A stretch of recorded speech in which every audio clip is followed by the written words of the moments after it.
In our timeline, Germany invaded Belgium in 1914 and dragged Britain into World War I, and was probably one of the most consequential decisions that Germany ever made. But what if in an alternate timeline, Germany did not invade Belgium in 1914 and therefore did not bring Britain into the war in 1914? But first, let's look at some context for why they did. In 1914, Germany invaded through Belgium as part of the Schlieffen Plan in an attempt to take Paris before Christmas. However, the invasion of Belgium prompted Britain to enter the war and send the British Expeditionary Force to fight against the Germans. The Schlieffen Plan was also pretty outdated when it came to the comparatively modern warfare of the 1910s, as the plan was made in 1906, and the German High Command saw it as a piece of strategic brilliance and didn't want to mess with it in any way whatsoever by the time of 1914, as they viewed it as completely perfect. But they were wrong. Initially, German historians blamed Moltke the Younger's editing of the Schlieffen Plan for its failures, as they viewed it as still being a perfect blueprint throughout the first half of the 20th century. However, in 1956, German World War I veteran Gerhard Ritter published the Schlieffen Plan Critique of a Myth, which finally began a period of revisionism, where the details of the Schlieffen Plan were subjected to scrutiny. Records were also difficult to fully put together in the end of the Cold War, as Germany had been split and reunification had finally allowed for a more accurate detail of the incomplete information to be made. German General Alexander von Kluck and his commanding officer General Karl von Bülow had little coordination, and Kluck's aggressive offensive created a 30-mile gap in the German line extending toward Bülow's stalled Second Army. Critically, the move exposed Kluck's right flank in the direction of Paris, where French General Michel-Joseph Manoury's Sixth Army was deployed. The French learned of Kluck's change in his course on September 3rd thanks to reports from Allied aircraft, and this was independently confirmed by radio interceptions. France would then regroup and Germany would be unable to take Paris due to the Battle of the Marne. Also, as a result of Germany's invasion through Belgium, Britain joined the war, and this was something that the German planners had considered in 1906, yet they really didn't see a big problem in it because, of course, they felt the Schlieffen Plan was absolutely perfect. Anyways, the Battle of the Frontiers occurred where both the Entente and German forces tried to outflank one another in a race to the sea, and as you probably know, this resulted in trench warfare. In addition to Kluck and Bülow's failure to coordinate, the Schlieffen Plan in general was doomed to failure from the start, as it was a creation of almost a decade prior and had little plans for resupplying troops, had no flexibility, and was rigid about objectives that had to be accomplished. There were other issues, but you get the point. I give all of this context about the Schlieffen Plan and its failure to show how flawed it really was, and so that one key change in this alternate timeline will having the German leadership point out some of these faults, and therefore not do it. So one major condition to prevent British involvement in the war and the invasion of Belgium is that the Schlieffen Plan just doesn't exist in this alternate timeline, and Germany will have to plan for an invasion into France like they had done in 1870. In 1914, it was said that Germany controlled the land and Britain controlled the sea, so German planners will aim to purely wage a war against the French without going through Belgium, which would trigger British intervention. And in this alternate timeline, the Germans will consider the ramifications of British involvement. The actual British Expeditionary Force's importance in our timeline saw heavily slowing down the German onslaught in Belgium and begrudgingly covering the French withdrawal to Paris. In August of 1914, British Field Marshal John French, and yes, that's a British guy named French, and he was the commander of the BEF as he lost faith in his French allies and even began to plan for a British retreat to the port cities on the English Channel for evacuation to Britain and leave France hanging. However, the French general Joseph Joffre maintained good order in his retreating army and was able to reinforce it by bringing additional manpower to the eastern flank and integrated military reserve units in the regular army.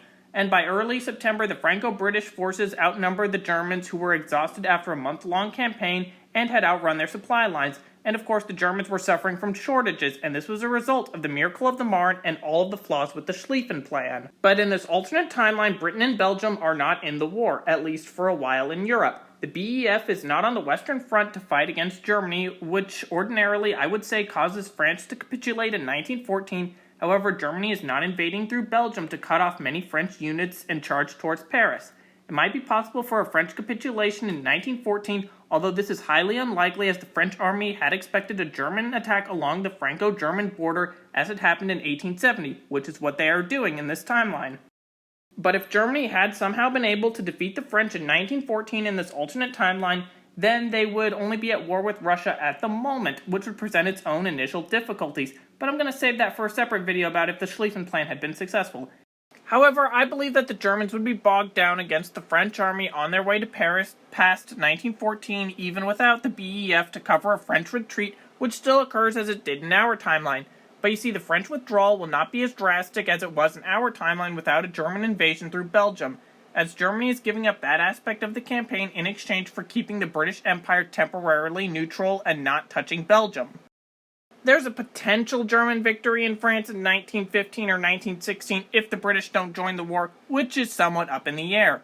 As I mentioned before, Britain joined the war because of the invasion of Belgium, and Britain is also in control of the seas. However, during the early months of the war, there was a lot of anti-German sentiment in our timeline, but this was primarily, again, due to the invasion of Belgium. In this alternate timeline, it's very hard to say how much the British will criticize the Germans and how much they will hate them.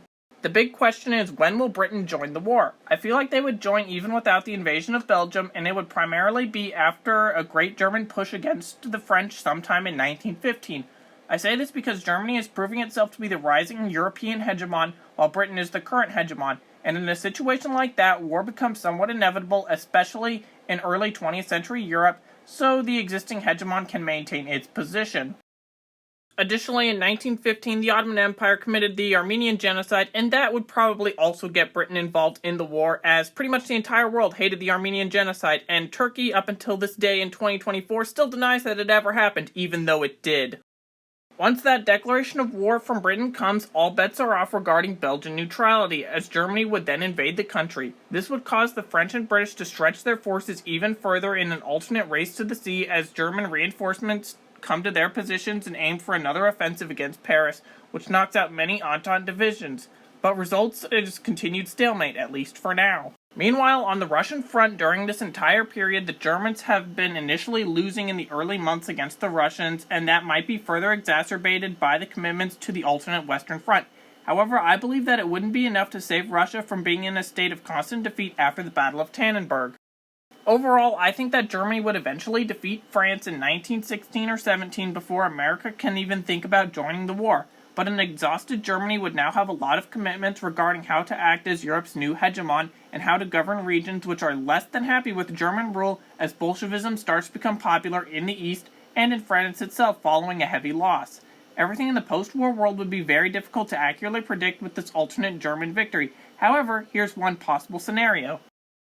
Germany seizes its client states, Austria-Hungary still falls, France becomes a socialist state after a period of mass unrest, and the Russian Civil War sees somewhat of a stalemate where former White Army warlords rule their territories with an iron fist, while the Bolsheviks hold their own territories and enact mass purges. The US has a political divide about whether to remain an isolationist state or to become more internationalist as a result of World War I. Britain also begins to rebuild relations with Germany as the Ottoman Empire will also fall. This is of course just one possible scenario about if Germany didn't invade Belgium in 1914. What do you think would have happened? Let me know in the comments, and thank you for watching.